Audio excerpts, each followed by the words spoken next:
Welcome to MDP Central Tea Talks, where McKoy Dance Project hosts an annual series of community talks and panel discussions to increase conversation and collaboration around issues that we face today.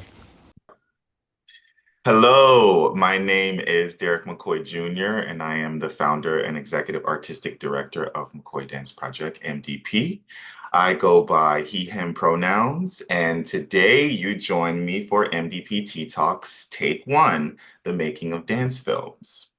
MDP Central Tea Talks is an annual series of community talks and panel discussions held to increase conversation and collaboration around issues that we face today.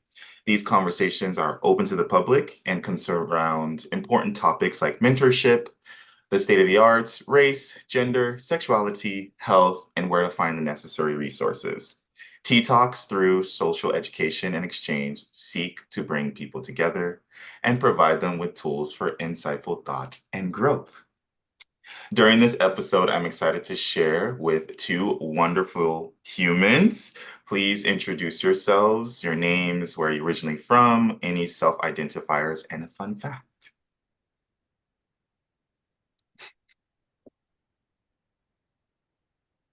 I go first. Okay. I'm Isabele Rosso. I go by she and her. I'm originally from Brazil, but I live in New York City for the past 6 years. And a fun fact about me. Oh, I think this one's so hard. You always get me by surprise. What is fun about me? You do a lot of fun things. Okay, a fun fact. I don't know if this is a fun fact, but I am currently working on my handstands. So that's a fun fact about it. That's it. Hi, I'm Elijah Richardson, he, him pronouns, and I'm originally from San Jose, California, and I'm a dancer, choreographer, and teacher based in Chicago, Illinois, for the last 6 years. And a fun fact about me was I used to be a figure skater. Nice. Okay, so today we're talking about dance films, and I kind of broke up the categories and the steps of the process, but also some interesting things thrown in. But the first topic for today is background and interest in film. With first question, please share with us how you discovered your love for dance on camera and what brought you to create your own works on film. I can start with that. So, my interest in dance film began in college. I went to Chapman University in Orange County, California, and we had a dance film class that I took, I believe, my senior year, the fall semester. But prior to that, I was exposed in like our freshman class. We watched In the Middle, Somewhat Elevated by William Forsythe. And it's available on YouTube. And I was just like, whoa, I've never seen like film so uh, on the micro and macro level, like different shots of movement.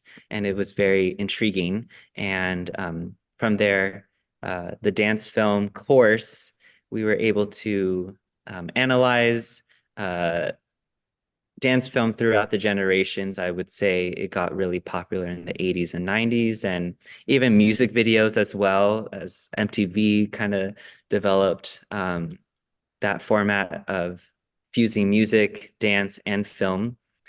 Um, and so, yeah, just growing up with exposure to the arts as well as this dance film course, I was able to cultivate a love of film and exploration and play with camera. And I was one of the only ones that kind of chose by default, like I don't have a like professional grade camera, but I had an iPhone, and I used that. You can change up settings to make it more HD quality, and it still looked how it was. And so yeah, I would say there was no limitations on how film can be presented, and I can go into that a little later. Well, for me, I didn't really have much exposure to dance on camera for a long, long time. I remember I saw this dance film on Netflix called Anima. I don't know how you pronounce it, but I remember when I saw that, and it was the first time I saw anything like it, and it blew me away. It really marked me, and but it was something that I didn't give too much time to it, or I just remember enjoying it. I didn't think I would try to do anything like it or anything like that. And then pandemic happened. I was dancing with a company, and we were asked to do some videos from home. And I remember my partner, Brendan, my husband, he has a camera and he loves filming stuff.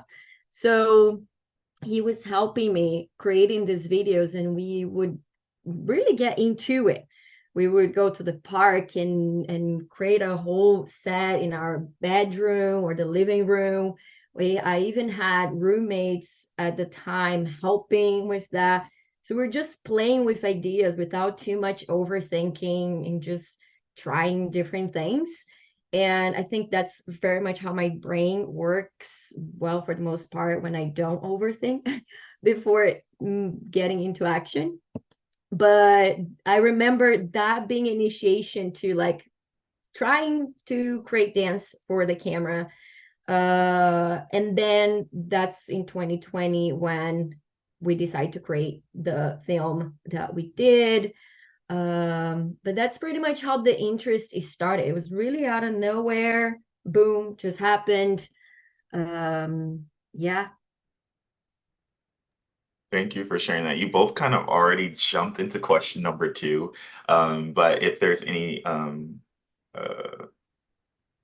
more depth you want to give on this second question, you can. Otherwise, we can skip to the next topic. But is there a specific dance film or artist that inspired you to create or to do something different in the way you explore crossing the mediums of dance and film?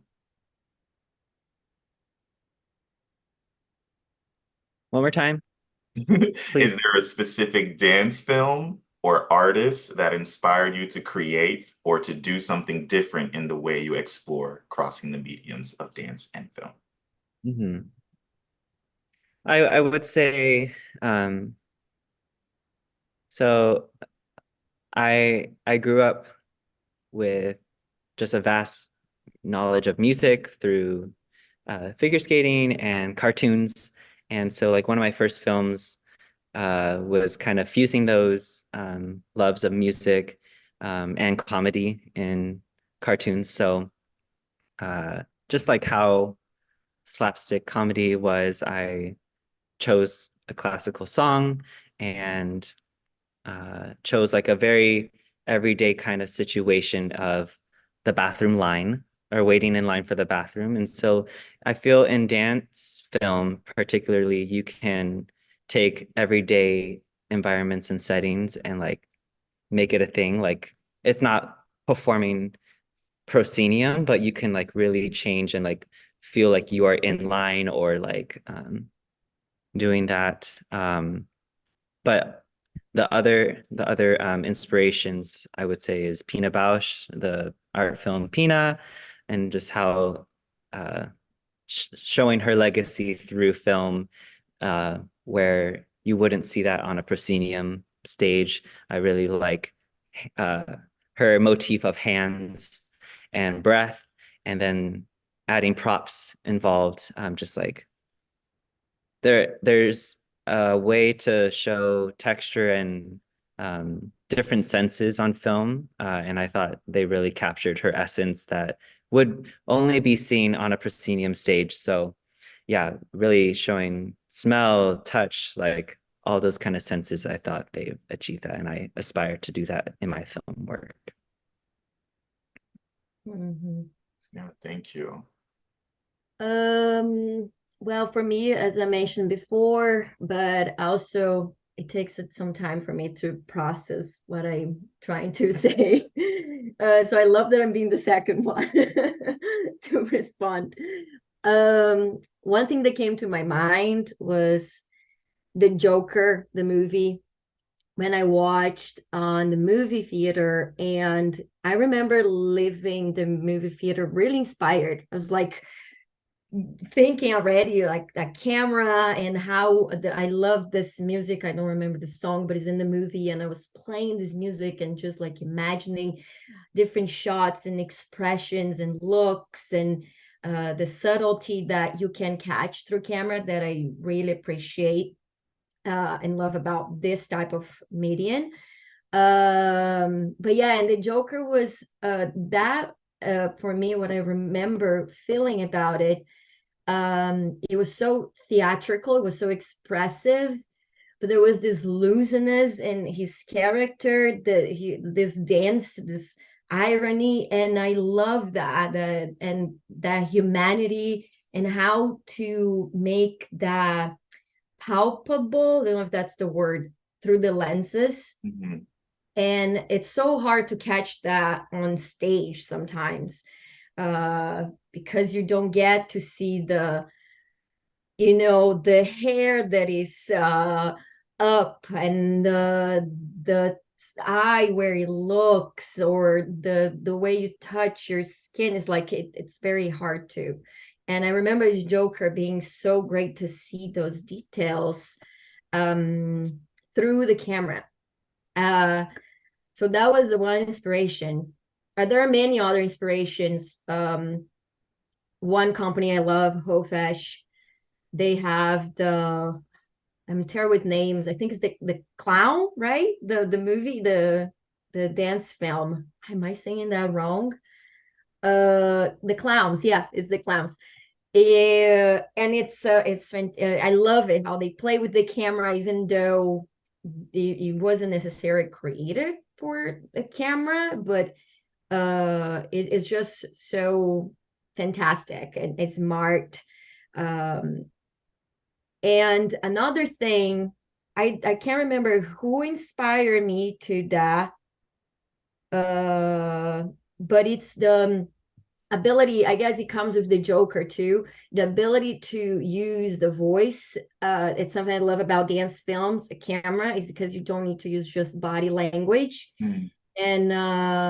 And someone have a hard time sometimes interpreting dance overall, even though I've danced my whole life. I love the possibility of using other elements that can help nourish your imagination. Yeah. Yeah, thank you guys for sharing that. It's like bringing up some thoughts to me, just thinking about like the one singular film I have, dance film I have made thus far. But in terms of my journey, I didn't really want to go into dance when I first was exposed to arts. I wanted to be an actor, and so TV and film was already the direction I wanted to go in. And so in high school, I took a film course, and we had to create a film for our final project and submit it to the UK for judging and our final grade, because I was in a international program. But we made a film called Cucina Capo, which is it's redundant, but it means cooking chef. So, but we made this like a sort of like film trailer about this chef in his kitchen, and we used the culinary room and like to able to see the chopping, to see the details of the skin, the facial expressions, even like the wink of an eye, something that the only the camera can really catch, where you can kind of miss when it's on a proscenium stage. Um, and all of us we're dance artists, so we know the power that dance has to touch and impact someone internally. And so I feel like film only elevates that experience, because you can take them back to the more human qualities of just Mm. being a person, versus not I want to say elitism, but the elevated standards of quality when we think of artists or dancers, like that untouchable parts. But film does make it very relatable and makes it right in your face, and it makes it yeah, palpable. You can touch it because it's right there. So yeah, thank you for sharing that. Mhm. With that, I'm going to move us into the next topic, which is concepts and show and tell. Um, so let's go ahead and just go peruse through some clips from our dance films.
Yay. Thank you. Smart and pulling this back up. So with the first one, let's talk about concepts. Elijah, can you please give us the scoop behind the ideation point of your film Gone Too Long? So this was June or May 2021. I was selected to show at like a open mic kind of, but virtual. So I presented it via Zoom in its premiere. And at the time I was missing friends and like wanting to connect with people. And so I like kind of showed that through film by putting two dancers in two different textured environments. Like they're looking at the same sky and like wondering how they are. And then um, they're doing the same phrase. And they do that throughout the whole piece. It's like one or two phrases that is like extracted and like manipulated and then brought into partnering. So they're feeling the same way. And I think it was me trying to get over the hump of like asking someone, like, let's reconnect after it's been like years of like of lost connection. So yeah, I think it was just kind of trying to help me process loss, and then hopeful to reemerge into like friendships that were kind of um, dormant and trying to reconnect that with others. I love that. I think it was very clear to the messages. And I remember when you first showed it to me, I think I was even more to like leave it and revisit it now. I was even more touched and elated to see it again and 3 years later. But yeah, time flies. But yeah, to feel that connection and also to be a little more removed from the pandemic time, but to actually now be in connection with people regularly and then to think back on the time where we couldn't be. Yeah, it was very touching. I Thank was feeling you. a lot of emotions from it. Yeah. That's Hopefully beautiful. when it's not static or anything, then you could like see transitions. But even in like snapshots, you can like feel what the direction of the story is. And those two come from different parts of my life, and I wanted to bring them together. And they're both like Isabella. So it's funny that your name is also Isabel. So yeah, it was kind of like my worlds colliding and my desire to work with them in this moment. Yay. Okay, let's move on to Immensity by Isabele. I'm gonna shift over my screen now. Open your eyes.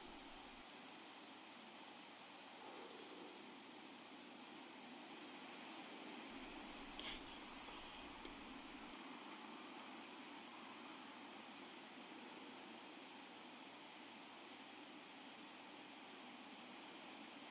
The immensity.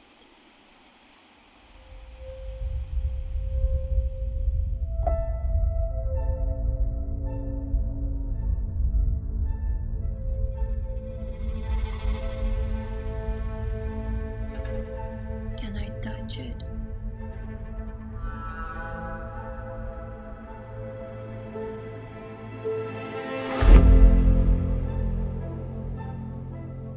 What if I keep walking for days and days and days and days and days and days?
Wow.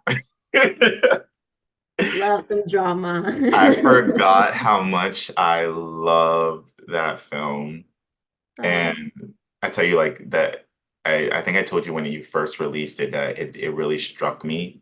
And it just reminded me how much I miss dancing with you and watching you dance, the rawness in your art and in your voice physically, and also what you create in terms of choreography and your film really rang and speak volumes. And I think it's something that's always gravitated me towards you. I always speak about how raw you are and the passion it really shines through. And so your dance film literally is like a beautiful knife to the heart because it pulls out the real parts of people. Um, and that's what I think that's the purpose behind all of this. That's why we choose to be artists, because we're trying to pull these very real essence out of people. We're looking for this relatability, as you were saying, the putting the person directly into the moment that is on the screen. So I think you did that really beautifully. The music is also driving the set design, the background, the location was gorgeous. Brendan's filming was gorgeous. You edited this film yourself as well, so that's just applause. Um, please share the story behind Immensity. First, thank you so much. Thank you for sharing that. Well, this film we filmed in August 2020. We were actually this is in Provincetown. I didn't know there. We were there to film a short for Brendan, my husband's brother. We're filming a short for him, and we didn't know if we would have time to film this film, but we ended up having a morning free, and then we went to the beach.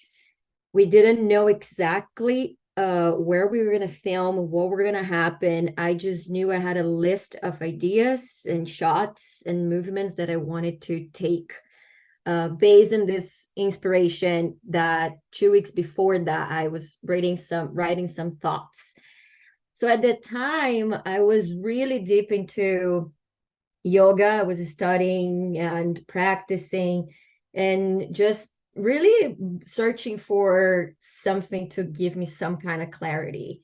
And this film was really much based on my personal, like a self-portrait at the time of my life, at that time.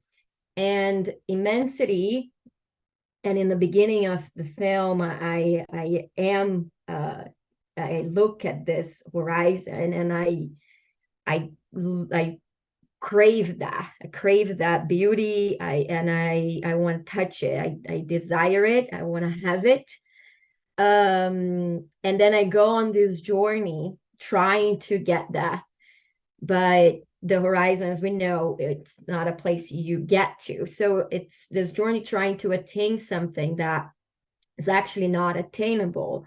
And here, what this horizon, this immensity is searching for happiness, you can see like that, or searching for feeling whole, just feeling whole, content, whatever that is.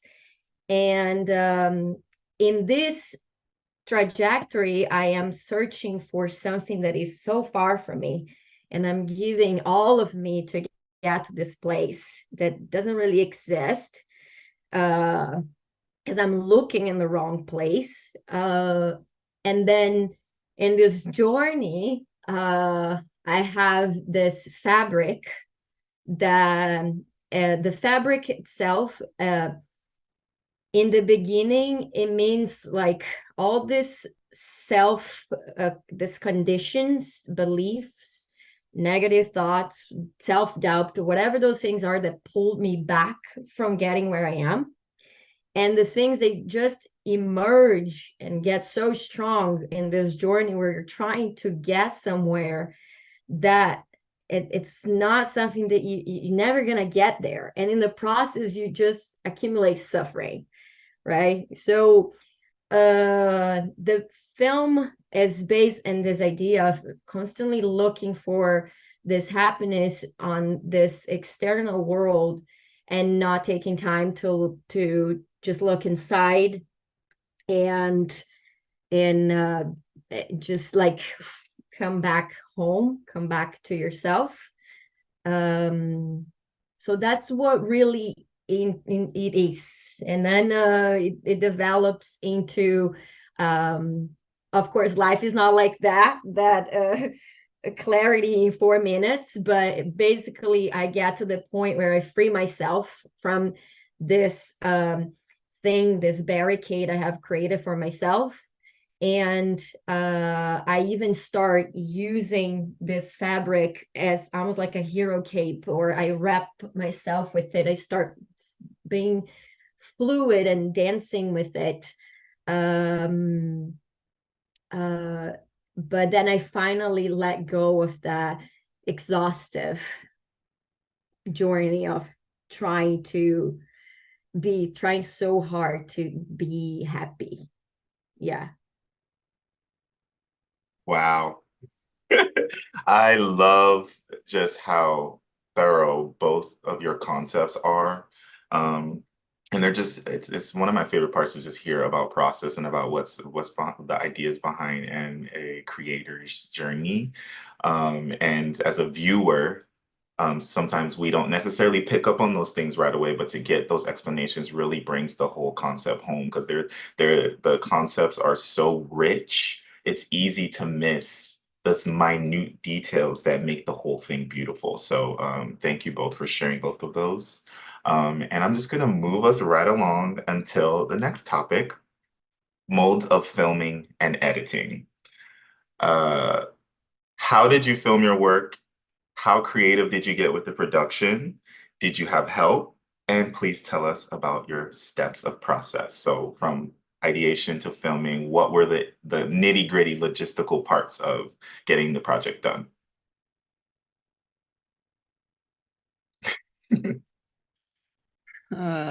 Okay. So again, I've chosen to make my films with my phone and to explore that. Um, but a new addition to this process was finding a stabilizer or a gimbal that I can trial with.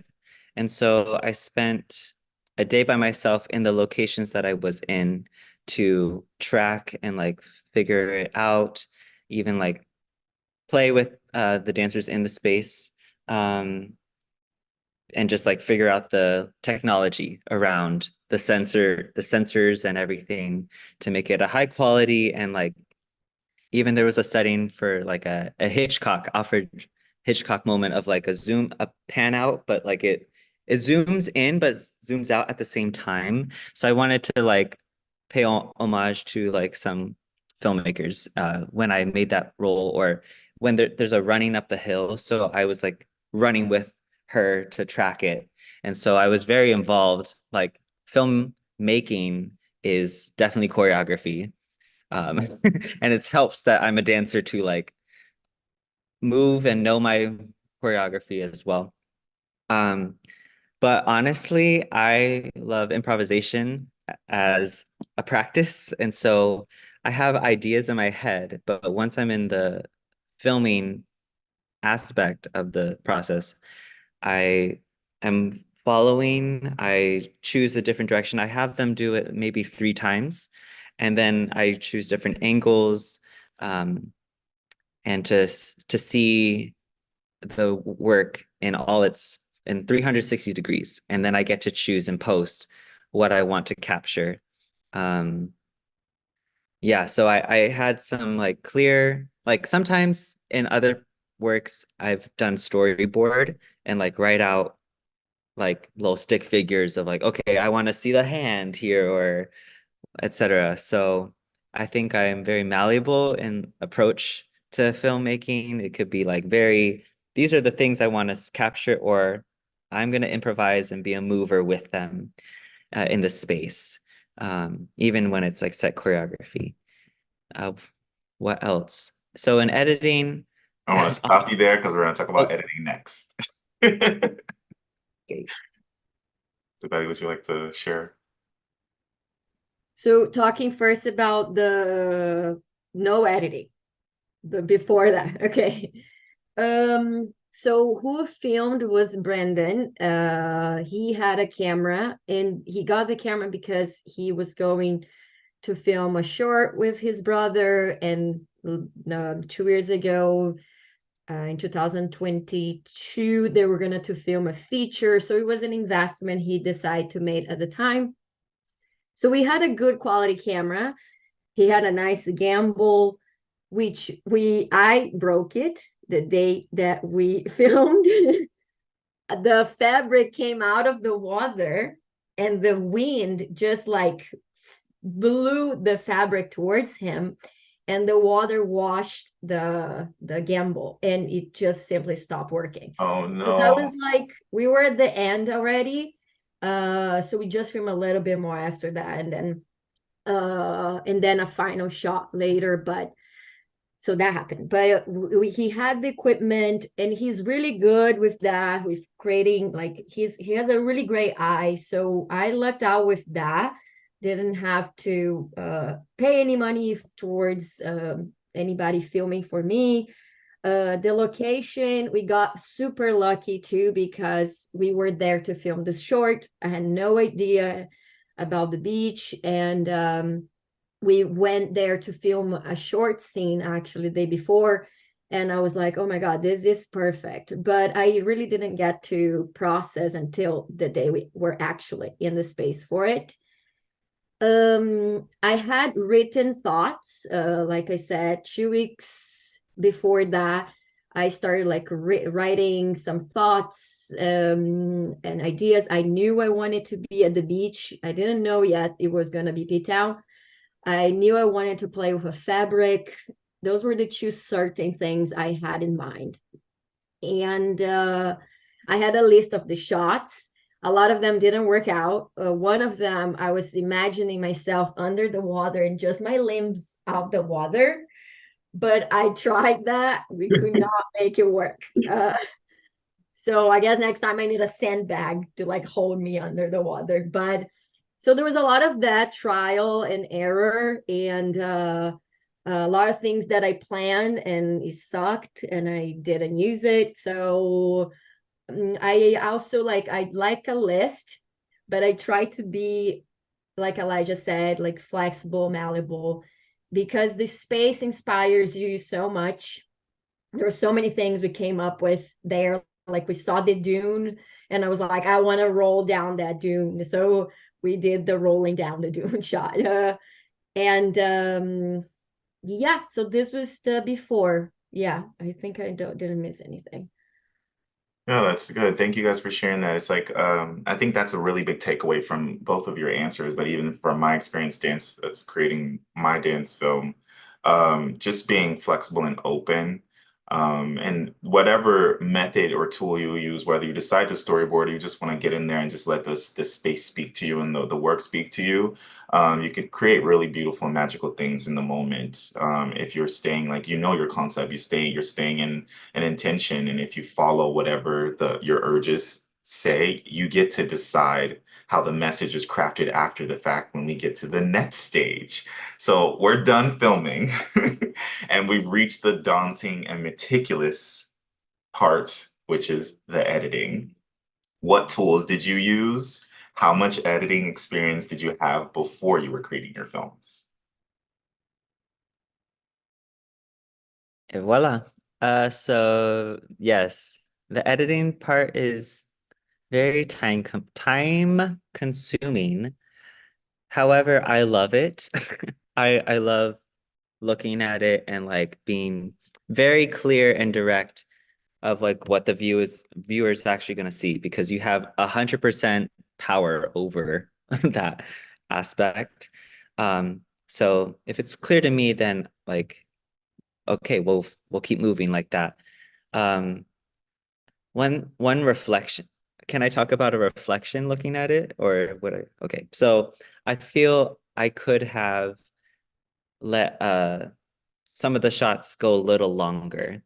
I kind of saw that in yours, Isabella. Like you sat there and I got to sit with you as a viewer. And my film, I felt I was more interested in like capturing all the different angles. So that's just an observation of my own filmmaking that I just kept moving it, which is not a good or bad thing. It's just how I decided in that moment. Um, but yes, so I used iMovie. I downloaded everything from the app to my computer, and iMovie, very basic but still effective. Um, and I had about 5 years of editing experience because I was creating film. I made one or two films a year at that point, as well as doing like social media marketing for a dance company at that time. So I was very active at that moment of just scoot a bop in the iMovie and make it work. It was a big file, so it took like maybe an hour and a half to 2 hours to download afterwards. Um, but yeah. How long did it take you to edit? Do you remember?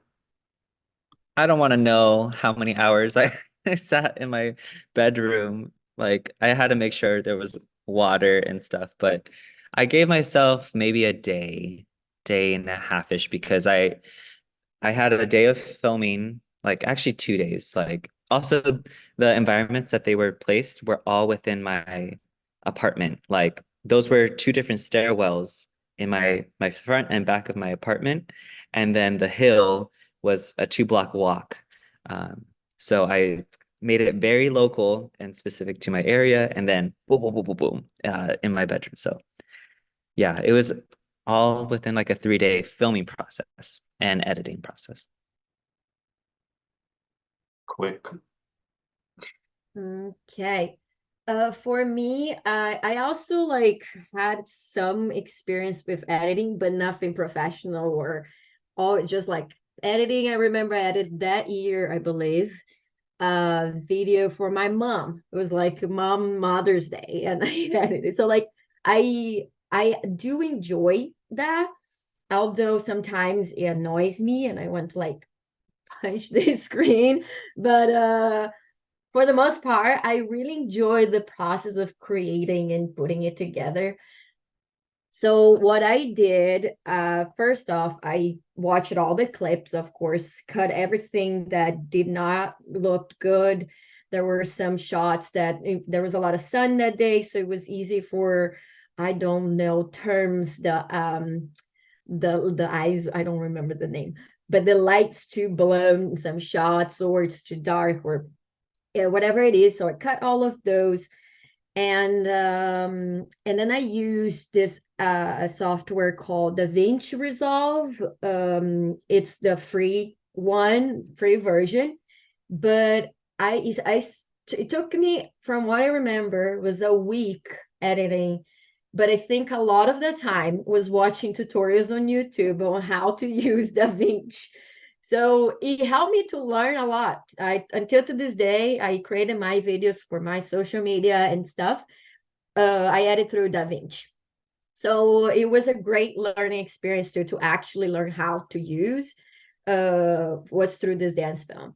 But I didn't have anyone's help. I thought about because of the colors, I wanted to maybe refine that, but I was like, this is good. I'm not gonna spend money. I can't, don't have it. So I left like that. And then the audio was the toughest part. It was, I tried to record as clean as I could, and I think it was Audacity, the software. I remember Googling, it's like, oh, you can use this to edit audio, but I could not figure out that software. So I also didn't go too crazy with it. I tried to be not so perfectionist and just roll with it. And so I recorded with my phone the audio and tried to adjust as I could there. And that was it. So it was not the most refining thing. Could be better, but it was a resource I had at the time and it worked.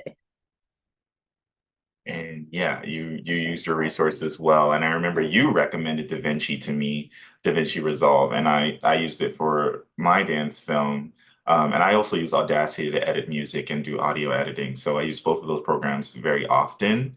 Um, and yeah, it's just like just thinking about the time of editing, it took me alone, and I know my film is a lot longer, it's an hour long, but it took me 100 hours of editing, 100 hours of editing. And so I'm like, I would, yeah, it's the same thing. I wanted to punch the screen. I was getting angry and I was trying to watch all these YouTube videos of how to use this very complex program that has all of these different bells and whistles. And I did learn a lot, but it was a lot of frustrating, a lot of headaches, like editing different scenes and cuts and throwing away and trying to color grade because the the white balance or there's too much sunlight in the shot. And so how can I like bring this down even though yeah. Um, it was very overwhelming, but I'm glad that I did it. Um, so with that, I can definitely tell you that color grading was the hardest part of the film editing. What was the hardest part? Do you guys consider the hardest part of the process for you?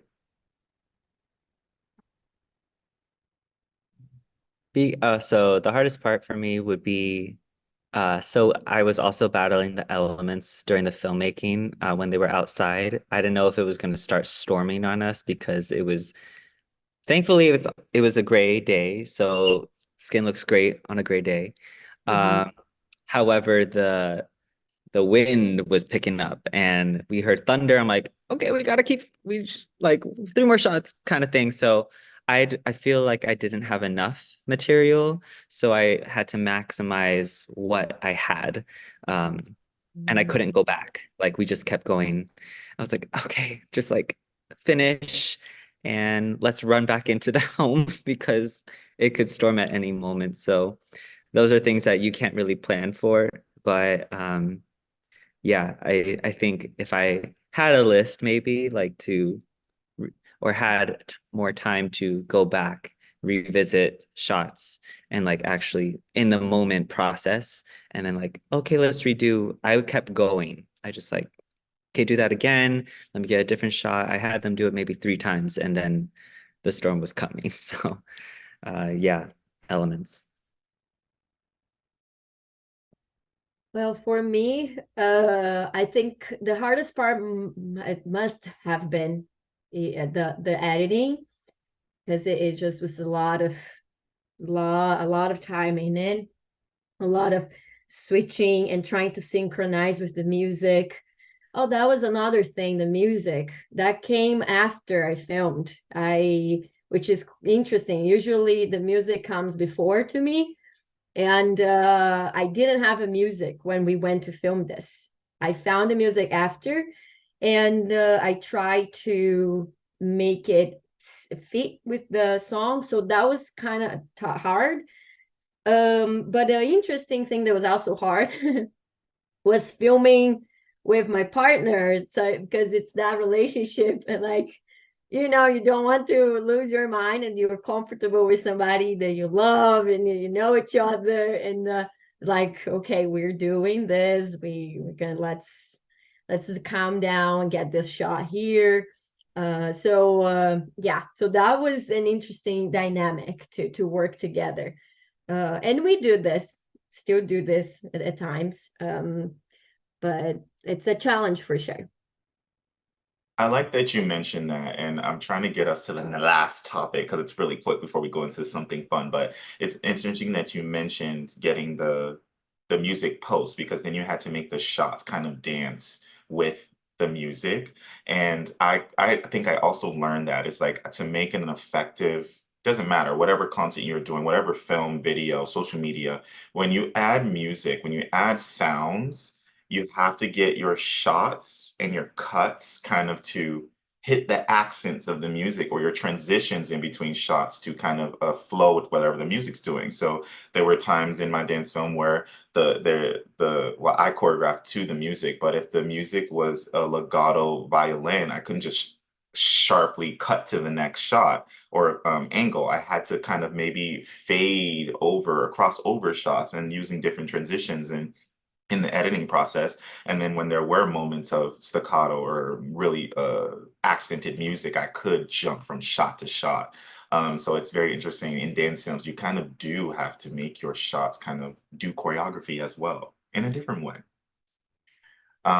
Moving us into our last topic, applying for film festivals. Where do you source your film festivals and what tips do you have about applying to them?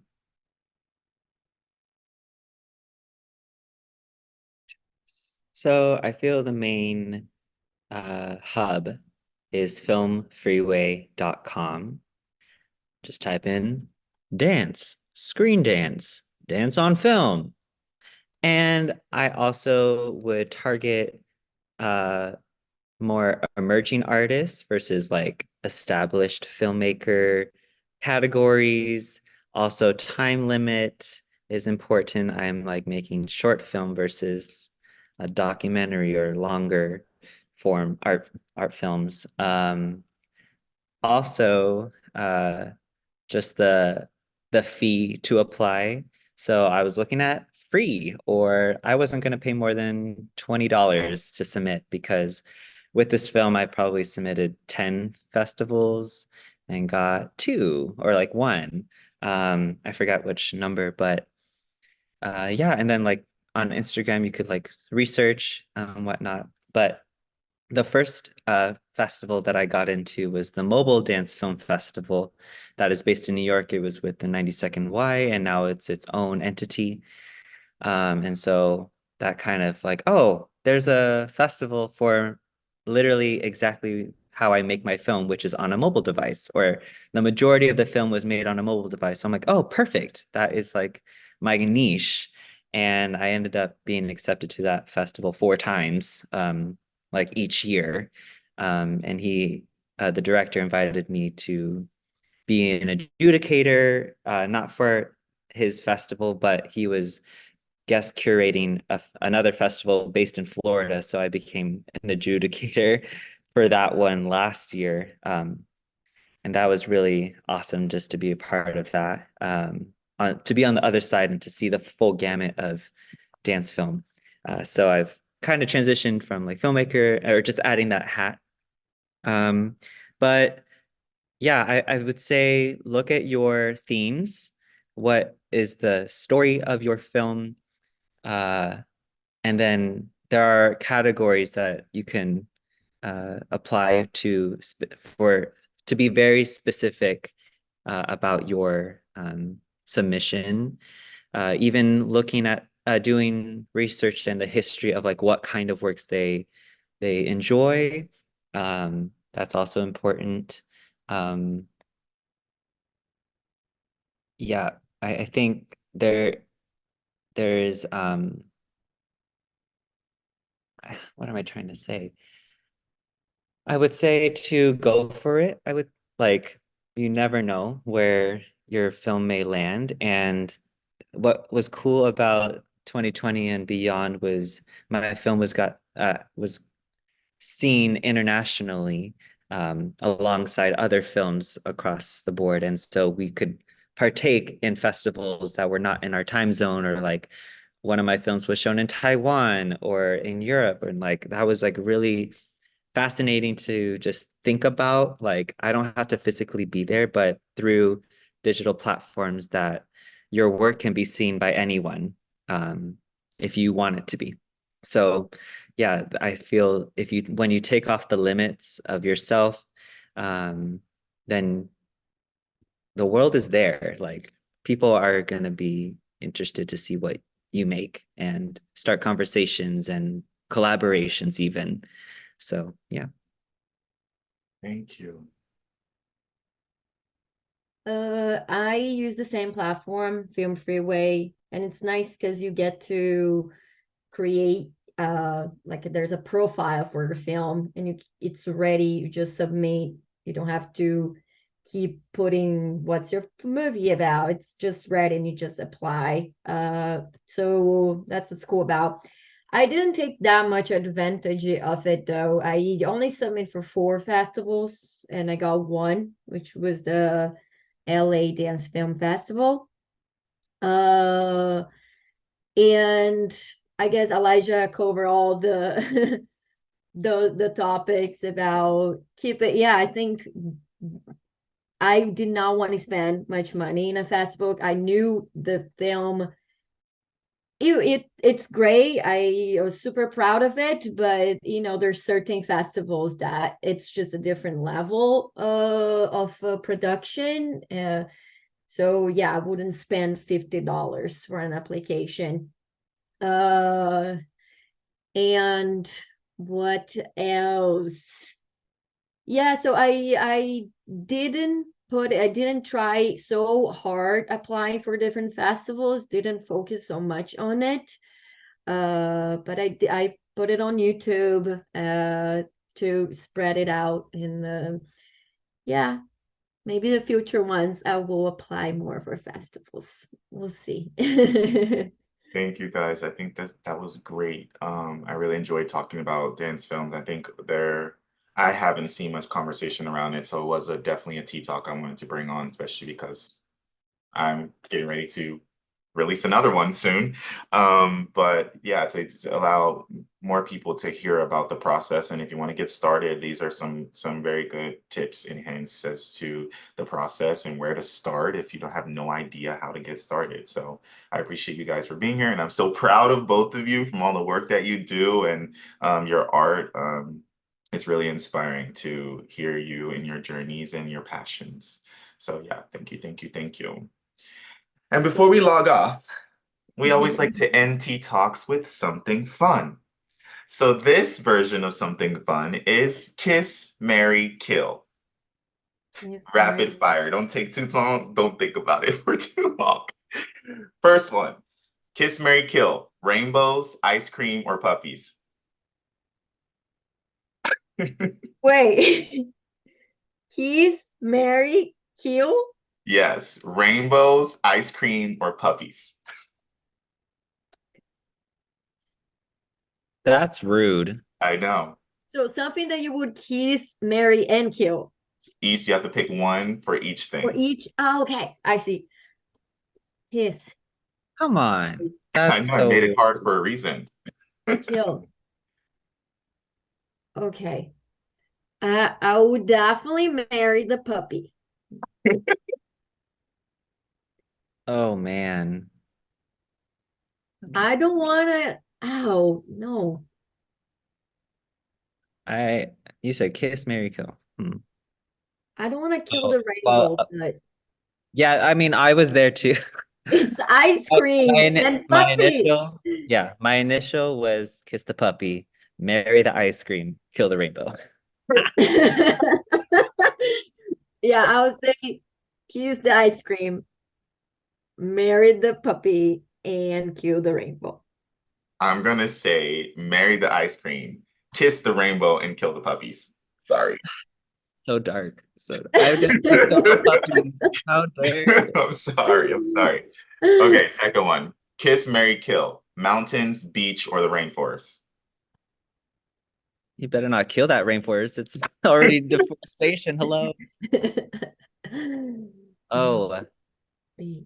marry the beach. Hmm, Same. we're all in agreement here. We will all marry the beach. No, Oh, okay. And then what?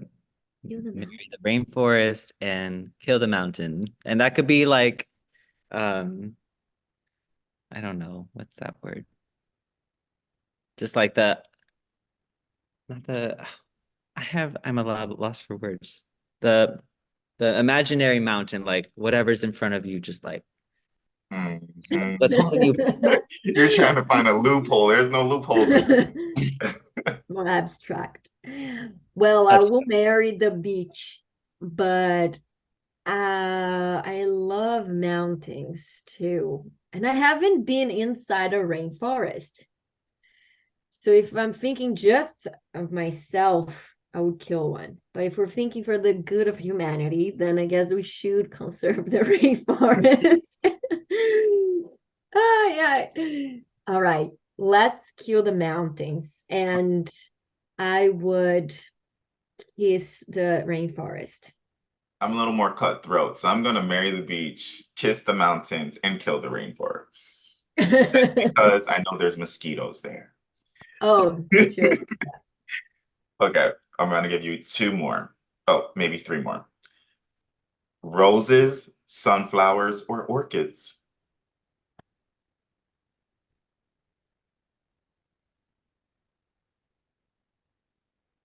Kiss an orchid, marry a sunflower, kill the rose. Mm.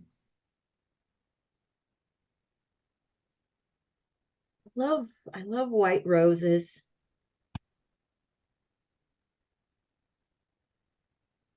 but in comparison to the other two, I guess I would kill the roses and marry the sunflower You and kiss the orchid. guys are kind of making me change my answer. Because I don't know how I feel about orchids, but I do love roses and sunflowers. So I'm gonna say kiss the orchids because I don't necessarily want to kill them.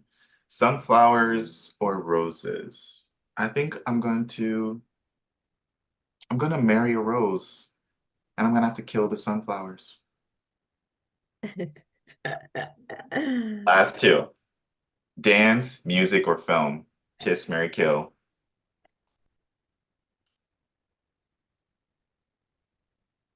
Dance, music, film. Um,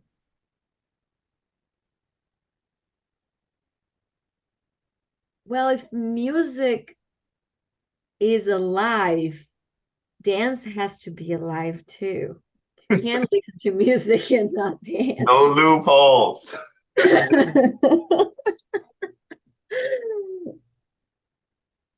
This one was really hard for me. All of these are from my noggin, but this one was really hard for me when I started thinking about it I'm gonna because they bump mean that different noggin. things. They mean different things for me. They do. Wow. No, I should not say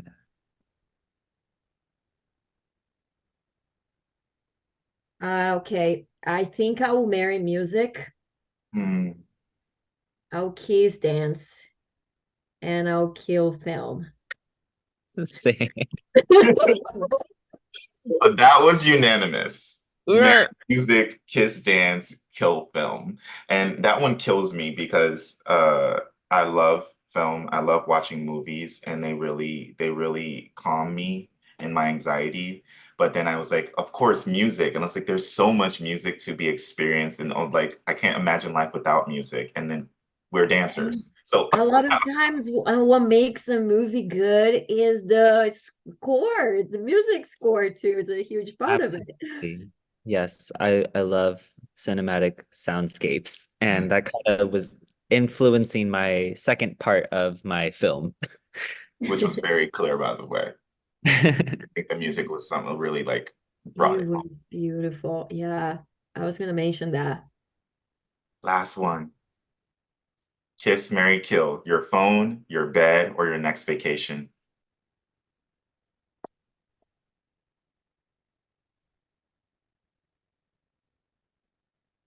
I can't kill my next vacation. I need a vacation. This one's easy for me. I'm gonna kill my phone. I'm gonna make Yeah, my next vacation, and I'm gonna kiss my bed. I'm there with you. I'm gonna marry the bed and just kiss the vacation because vacations are just like that much. It's just a little puck, a puck. That's a good point. Yeah, the I'm bed marrying is my vacation so it lasts forever.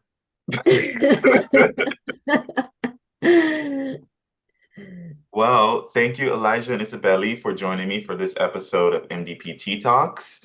I know we can expect more dance films from the both of you.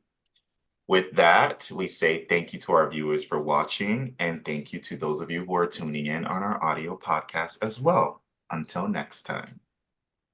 Thank you. Thank you. McKoy Dance Project, MDP, is an electrifying nonprofit contemporary dance organization that provides safe and equitable platforms for everyone, especially marginalized bodies, to share and to grow in common experience. If you'd like to learn more about MDP, how to take a class with us, or see us perform, check us out on Instagram or Facebook at McKoy Dance Project.